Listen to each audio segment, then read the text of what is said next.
সবার জন্য এটা একটা শিক্ষা।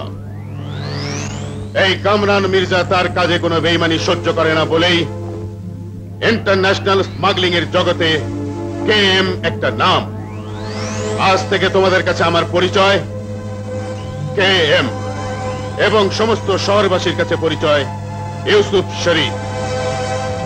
এই সম্ভ্রান্ত লোকের পরিচয় তোমরা এমন ভাবে প্রচার করবে যাতে সমস্ত শহরবাসী সম্মানের দৃষ্টিতে আমার দিকে তাকায়।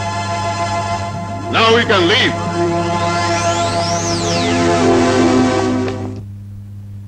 মিস্টার হাবিব, আমার আসল খবরের কি হলো? হোটেল সাহারার একমাত্র আপন লোকটি অ্যাকাউন্টেন্ট মেহফুজ এখন আমাদের এজেন্ট। Good, very good. কিন্তু স্যার, আপনার মরহুম ভাই ইমরান মির্জার সমস্ত সম্পত্তি ভোগ দখল করছে ওনার বন্ধু পত্নী মিসেস আয়শা চৌধুরী। জানি। তারপর? এরপরও খবর আছে আপনার ভাইয়ের ছেলে সোহেল মির্জা বেঁচে আছে। 25 বছর পূর্ণ হলেই সমস্ত সম্পত্তির মালিক হবে সে। দেখা যাবে। আমাকে বলো সোহেল এখন কোথায়? আমরা জানি না, জানে শুধু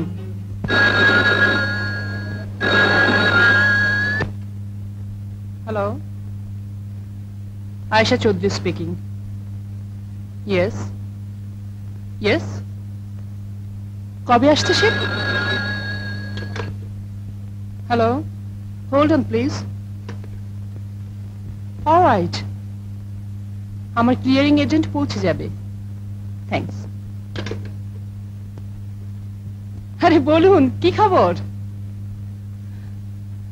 না না মিস্টার রেহান, এত কম সাপ্লাই দিলে আমার রিলোডিং মিল চলবে কি করে? সাপ্লাই বাড়াতে বলুন। থ্যাঙ্কস। আসসালামু আলাইকুম। ইয়েস। কি হয়েছে? No no Kamal, international hotel সাহারার যে রেপুটেশন আছে তা একবিন্দু ক্ষুণ্ণ হোক আমি টলারেট করব না। আসতে পারি? আসুন। আসসালামু আলাইকুম। ওয়ালাইকুম আসসালাম। 25 লাখ টাকার ড্রাফট আপনার অ্যাকাউন্টেন্টকে জমা দিয়ে এসেছি। Thank you. তা কি দিয়ে আপনার মেহমানদারি করতে পারি? Hot or cold?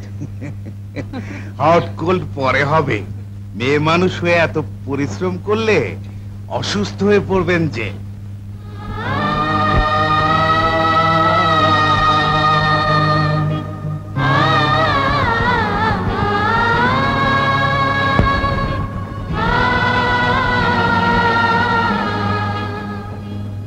মিস্টার খান, শুধু দোয়া করবেন আরো যেন কটা দিন সুস্থ থাকতে পারি, যার সম্পত্তি তার হাতে তুলে দিই যেন চোখ বন্ধ করতে পারি।